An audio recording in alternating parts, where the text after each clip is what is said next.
Hey everyone, welcome to another session of CeerazzleDazzlePhysics. In today's session, we're going to be talking about the uses of electromagnets. So in today's lesson, we're going to be talking about the uses of electromagnets for GCSE physics, guys. Okay, so look at our title, put it down in your book, uses of electromagnets. Let's get started, guys. So you may be wondering from the previous lesson, what are the uses of some electromagnets? What can we use them for? So what are the uses of electromagnets? Well, here is one of them. Okay, so let's look at the following scenario. Let's say you work at the recycling center and it's your job to separate out the metal from the rest of the rubbish. And it's your job to separate it out, yeah? And it's your task is to, number one, take that piece of nickel over here and drop it elsewhere. Yeah? Well, we can use an electromagnet to solve this problem. We can simply do the following.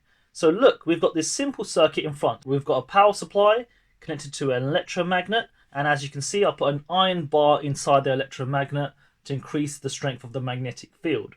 There's also a switch in the diagram, and it's going to return back again. Okay? You have to have watched my previous lessons to actually understand this concept. So make sure you've watched my solenoids and electromagnets lesson before doing this one. Right, so the next thing is this. What happens when you press the switch? What happens when you press the switch? Well, when we press the switch, the following will happen. So right, the first thing that will happen is the electromagnet will generate its own magnetic field. So it will generate its own magnetic field. So the electromagnet induces its own magnetic field. But what does that do? Well, you know now that there's a magnetic field above the nickel.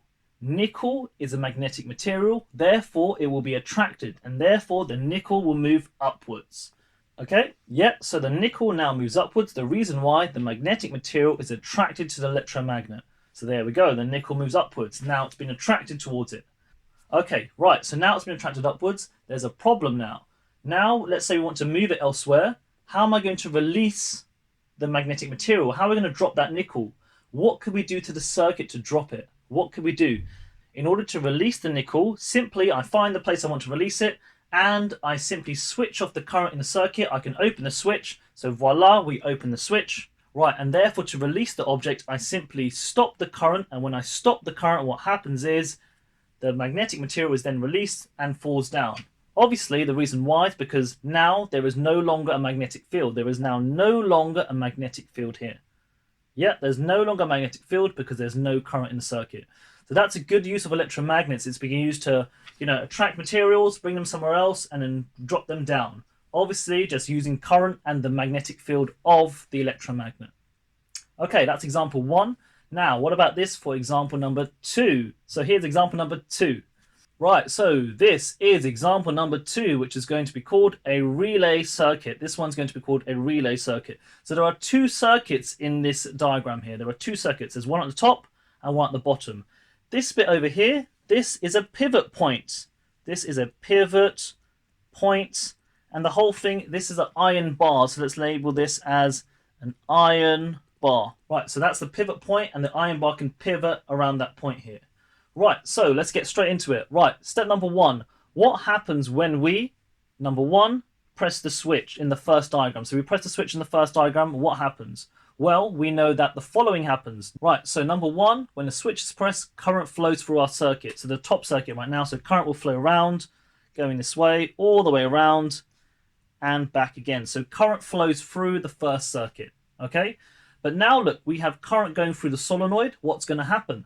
That solenoid will generate its own magnetic field. So we get a magnetic field being generated. So number two, a magnetic field is generated in the solenoid. As you can see, I've drawn it in green. So green is going to be magnetic field. So this is the magnetic field. Okay, so there's something that will happen to the pivot point over here and that iron bar. Well, you know that the magnetic field is now present and you've got a piece of iron underneath it. Well, the iron bar will be attracted to the magnetic field. So the iron bar will move upwards towards the solenoid. So that iron bar starts to tilt all the way up to the solenoid. The diagram looks like the following. Right, so now the iron bar is attracted to the electromagnet and it moves upwards. And obviously, look guys, look what happens to the opposite side. Therefore, the opposite side of the iron bar is now moving down. Therefore, it pushes the two contacts together.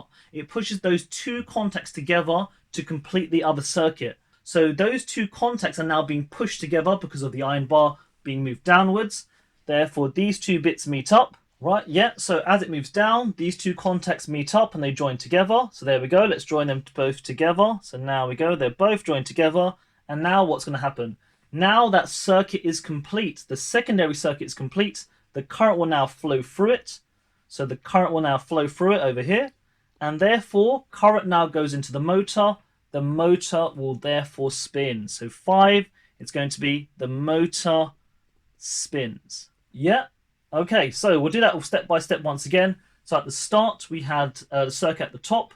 Initially, there's no current flowing. We press the switch, current flows through the wire.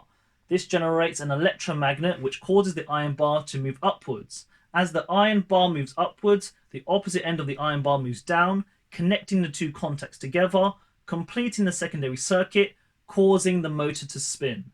This is called a relay circuit because one circuit is influencing the second one. So, you know, like relay, one to the other. Yes, you're passing it on like a relay race, guys. Okay, so that's another lesson in CeerazzleDazzle Physics, guys. Make sure you understand how the two principles work. Watch it again if you're unsure. Make sure you like and subscribe to my videos and keep me going, guys. Ciao, ciao, goodbye, and good luck.